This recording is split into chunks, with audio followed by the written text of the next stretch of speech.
Era el río de la vida. Los indígenas nuestros tomaron el río como un medio de transporte, como una fuente de alimento, como vía de comunicación y aprendieron a convivir con él. Hablamos del hombre anfibio que manejaba las riadas y estiajes del río y se amalgamó con ese ambiente lacustre, rural del río. Ríos, ciénagas, playones, caños, esteros. Bueno, el río de la vida tiene 1.528 kilómetros y nace en la laguna de la Magdalena, en el páramo de las Papas, en el Parque Nacional Puracén, límites del Huila y el Cauca. Es navegable 990 kilómetros desde Honda, pasa por La Dorada, Puerto Salgar, Puerto Boyacá, Puerto Berrío, Barranca Bermeja, Gamarra, Regidor, El Banco, Magangué, Zambrano, Calamar, Salamina y culmina en Barranquilla, en Bocas de Cenizas. Atraviesa el país de sur a norte, entre las cordilleras central y oriental, en los Andes colombianos, hablamos del Valle de la Magdalena.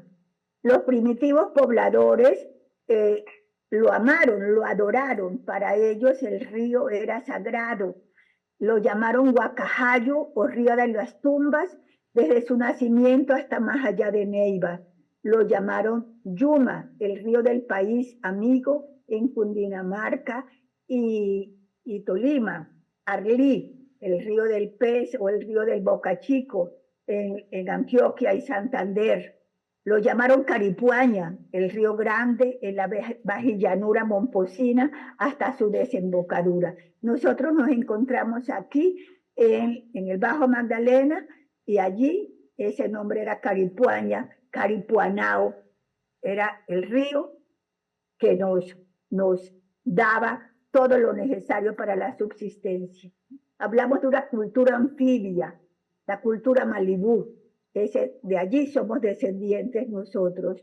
Aprendieron a manejar las crecientes y las sequías. Tenían muchas creencias y prácticas relacionadas con este ambiente natural, mitos, leyendas, a través de los ríos, los caños, los barrancos, los playones y ciénagas. Eran hábiles navegantes, utilizaban canoas para su desplazamiento entre los núcleos poblados. La espartería fue una gran fuente de trabajo en esta época y fue el tributo que le impusieron los encomenderos a los nativos. Se dice que les pagaban 1 peso por cada una de las esteras. Además comerciaban con pescado, achote y caraña. Hacían trueques con las tribus vecinas de quienes obtenían la sal y otros productos. Sus armas eran las flechas que hacían de cogollos de la palma y las puntas las envenenaban con venenos naturales. Defendieron su patria, su territorio y sus personas hasta el límite de lo heroico, hasta el punto que nosotros no tenemos núcleos indígenas. Todos murieron luchando por su tierra, por su territorio contra los invasores españoles. Conocían su territorio como la palma de su mano, pero les fue imposible ganar en esta lucha desigual de flechas y armas contra armas de fuego.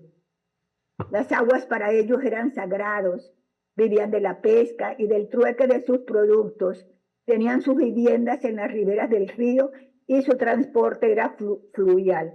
Identidad y patrimonio vivo era el río.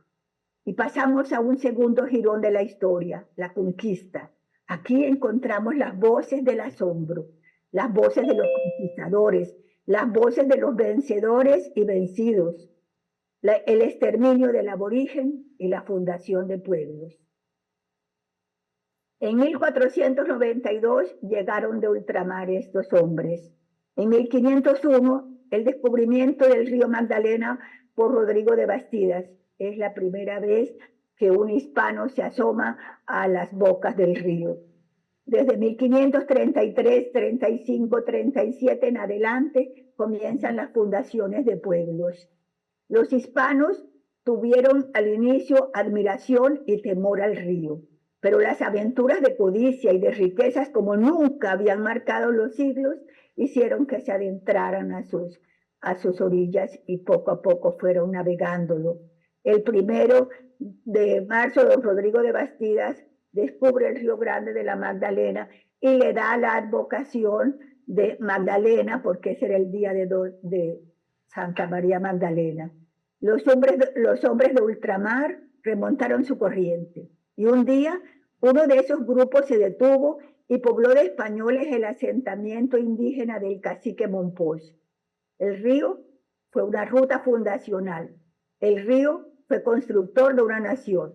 Vinieron muchos viajeros ilustres y terminamos con el río del olvido. Del cacique Mompox o Mompox, era el cacique de esta zona, nos quedó su nombre unido a la denominación castellana Santa Cruz de Mompox. Aquí se construyó el primer templo católico en las márgenes del río Magdalena, 1540 exactamente. Los encomenderos tomaron a los indios como encomienda y los obligaron a transportarlos y se inicia la boga por el Magdalena. Los indios eran remeros, bogas, manejaban los champanes y los pasajeros y mercancías desde Cartagena hasta Honda y de allí a Bogotá y viceversa. Las pesquerías, allí se pescaba y se salaba el pescado, que era la fuente de alimentación para quienes se desplazaban por el río. Pescado salado y manteca de manatí. Este trabajo era realizado por las indias y por sus niños. Mompox abastecía de transporte, canoas, tripulación, bogas, bastimento, víveres para la travesía que demoraba entre 20 y 30 días. Pasamos a otro jirón de la historia, la colonia. Aquí, muy triste, voces del lamento. Las voces de la esclavitud, voces de tristeza. Las voces de los encomenderos y misioneros, las voces de mando, de autoridad, de gritos, y las voces de oración y alabanza a Dios. Aquí, las voces de nobles. En Mompox vivieron cuatro marqueses y 2 condes. Las voces de mando y las voces. También nos llegaron las voces de la Inquisición, atrocidades en nombre de Dios, y las voces de los viajeros, de admiración, de asombro y también de quejas. Desde 1550 hasta 1810 hablamos de la época colonial. Aquí se da la imposición superestrática, donde nos imponen la lengua, la religión y una nueva cultura y tratan de borrar todos los ancestros aborígenes, los estratos de nuestra gente. Se da la mezcla de culturas y se maneja de todas maneras el mestizaje como tal. Y llegamos a 1600 y llegaron los esclavos negros de África. Esta conformación de estas 3 culturas, la amerindia, la europea y la africana, nos da la conformación del momposino actual. Los momposinos tenemos lo mejor y lo peor de estas 3 culturas. El poblado obtuvo el título de villa y alcanzó renombre por su actividad artesanal. El oro venido de las minas de lo que hoy corresponde al departamento de la Antioquia se transformó en primorosa filigrana.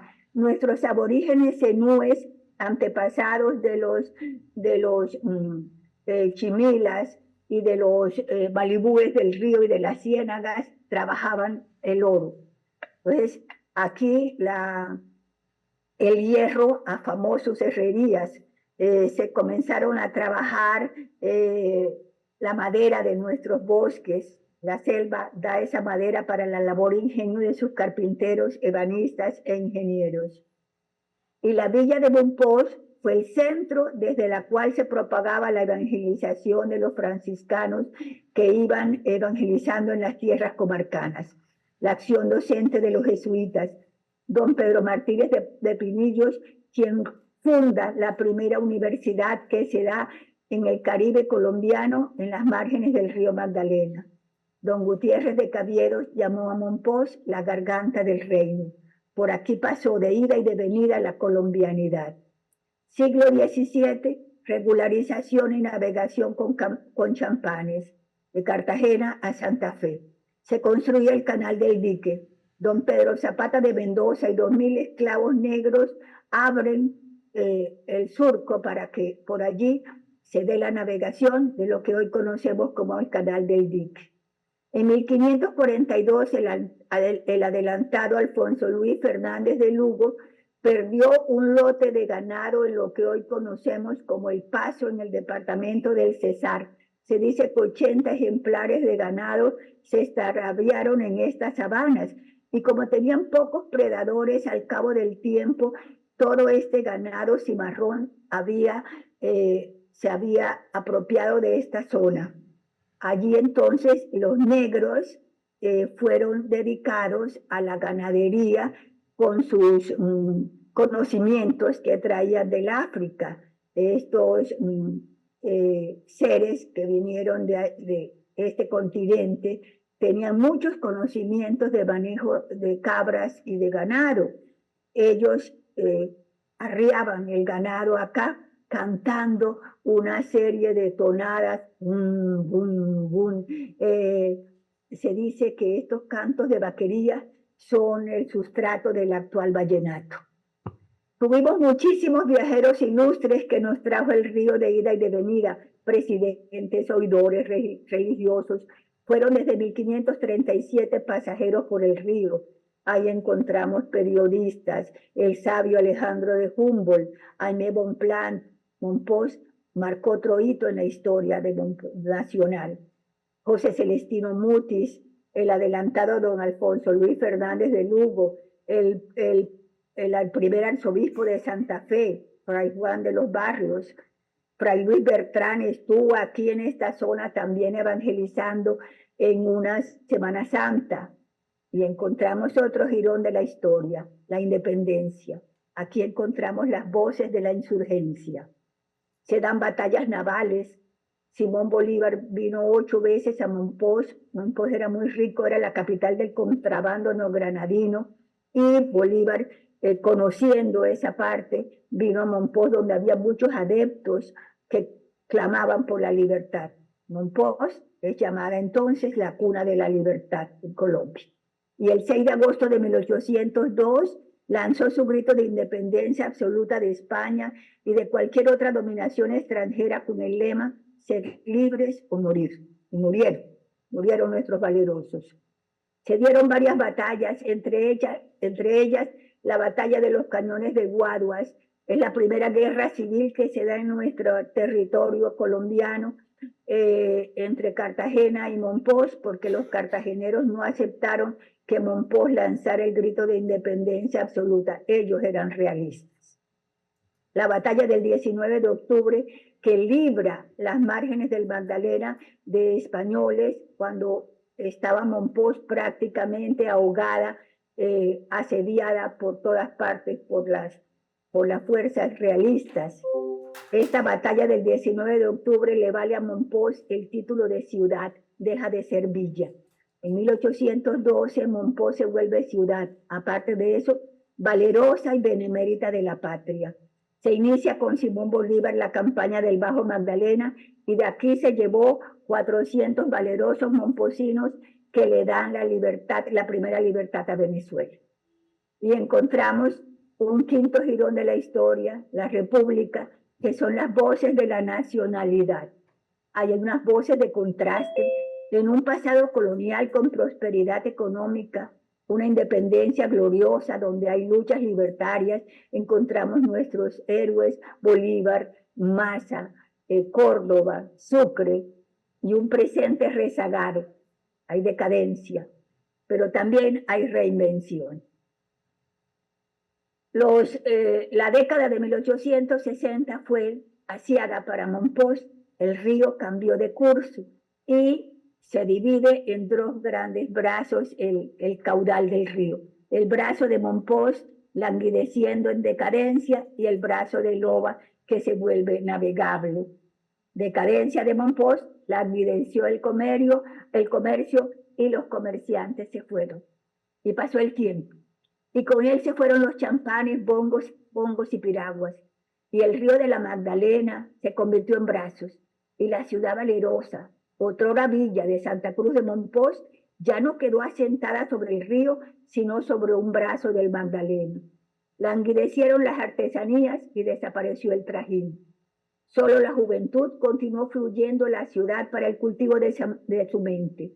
la ciudad de Mompox es culta por excelencia. Y encontramos las voces del partidismo. Se fue el río, las voces de la violencia, las voces del conflicto armado, las luchas de liberales y conservadores, y Mompox de espaldas al río. Violencia, conflicto y guerra. Hablamos aquí de un río de muertos, donde la memoria, el recuerdo, la oralidad, todas las masacres que se dieron, la contaminación de nuestro gran río de la patria, que se convirtió en la cloaca nacional. Sin embargo, este río se resiste a morir. Encontramos la oralidad, fuente de nuestra riqueza cultural inmaterial. La literatura florece en Mompox, los bailes cantados, lo que nos trajo y lo que se llevó el río. Sin embargo, sigue siendo testigo mudo de violencia y muerte. Entre los bailes cantados encontramos el chandé, que se baila con una flauta de millo o bambú, la gaita, el guache, las maracas y los tambores. Incluyen el tambor llamado macho, el tambor alegre que es la hembra y la tambora. La cumbia, la máxima expresión, la expresión más pura del mestizaje colombiano, combinación de tambores africanos, melodías criollas y danzas indias. Los carnavales, la fiesta del Caribe, donde se dan danzas de relación, donde se presentan estos animales que forman parte de la fauna aledaña al río, los coyongos, los boleros, los habitantes indígenas. Tenemos muchos escritos y escritores que han escrito al río. Candelario Beso y los cantos populares de mi tierra, Nicolás Guillén, Canción en el Magdalena, Mompox, Tierra de Dios, de Daniel Lemaitre, Edgardo Reisín en El hombre y su río, Manuel María Madiedo, al Magdalena, el Boga del Magdalena, Orlando Falsborda, la historia doble de la costa, Mompox y Loba. El bate para nosotros más importante es Candelario Beso, quien le canta a los nativos del río, a nuestro mestizo, al sambo, al mulato. Él le canta, tiene una gran particularidad dialectal, y es que las voces que enuncian sus poemas es como habla la gente del río. Hay un poema maravilloso, la canción de Hermoga ausente. Qué triste que está la noche qué triste está. No hay en el cielo una estrella, remar, remar. La negra remiarma mía mientras yo briego en la mar, bañado en sudor por ella, ¿qué hará? ¿Qué hará? Tal vez por su sambo amado de oriente suspirará, o tal vez ni me recuerde. Remar, remar. Bellísimo, unas canciones bellas. También compuso un madrigal que es hermoso porque era muy enamorado, como todos los costeños, enamorados de la vida, del amor de las mujeres. Era muy enamorado, si bien tenía esposa, andaba enamorado. Una vez se enamoró de una bogotana que no le prestaba atención, y esta bogotana lo desdeñó. Y un amigo de él le dijo: Candelario, pero es decir, si ella no te quiere, olvídala. Y él le dijo: no. Compuso este madrigal para ese amigo que le decía que dejara ese amor imposible. Y bien, dices que no me quiere, dices que la olvide. Mira, si el mismo Dios me dice que la olvide, le digo a Dios que no.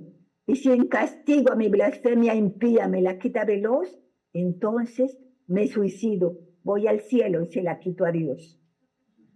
Hay muchísimas personas que le han escrito al Magdalena, los momposinos enamorados de su río, los cantores que le han cantado, Joe Arroyo, Río Magdalena, que te la pasas viajando. José Barros, en el pueblo de Tamalameque, dicen que sale una llorona loca.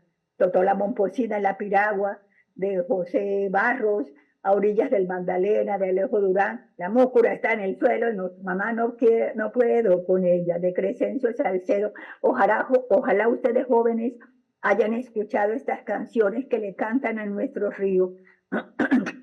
García Márquez, en una de sus obras, narra la travesía que se da, el amor en los tiempos del cólera, la travesía que dan dos enamorados viejos a lo largo del río. Embarcaciones por el Magdalena, Inicialmente canoas, balsas, bongos, piraguas, champanes, luego buques de vapor, ferries, las chalupas, los puquipuquis, los planchones. Títulos que ostenta Monpós: Señora del Río, Garganta del Reino, Villa de Santa Cruz de Monpós, Ciudad de Santa Cruz de Monpós, Ciudad valerosa y benemérita de la patria, Santa Cruz de Monpós, Patrimonio Histórico y Cultural de la Humanidad, y hoy Distrito Histórico, Turístico y Cultural. Barcos que navegaron el río famosos: Emilia Durán, Fidelidad, Santander, el Gran Bolívar, el Libertador, Magdalena, la Nueva Granada, la Unión, Calamar, el David Arango, que decían que era un hotel flotante, hermosísimo. No, nosotros no lo conocimos, eso era de épocas cuando el río tenía mucho caudal. Este barco perdió la vida, si podemos hablarle como a una persona, en Magangué, en el puerto de Magangué se incendió el David Arango. Hoy también les rindo un homenaje a mi padre, Rafael Campo García, fue capitán de una lancha. Don Rafa, apodado por nosotros el viejo navegante, viajaba desde La Dorada a Barranquilla y viceversa, y con él conocimos el río y sus aventuras y todo lo que se le dice al río. Dichos y refranes: lo que por agua viene, por agua se va. Es más peligroso que un costal de anzuelos. Tiene agallas, eres un agayúo. Ay, estás llorando, son lágrimas de cocodrilo. Pero cuando el río suena, piedras llevas. Gracias por su atención, fue maravilloso contarles algo, para mí, maravilloso, de esta arteria fluvial que nos vio nacer. Y ahora encontramos otras voces, las voces de la arquitectura. El académico Álvaro Castro Aguavara nos va a contar de las voces de la arquitectura.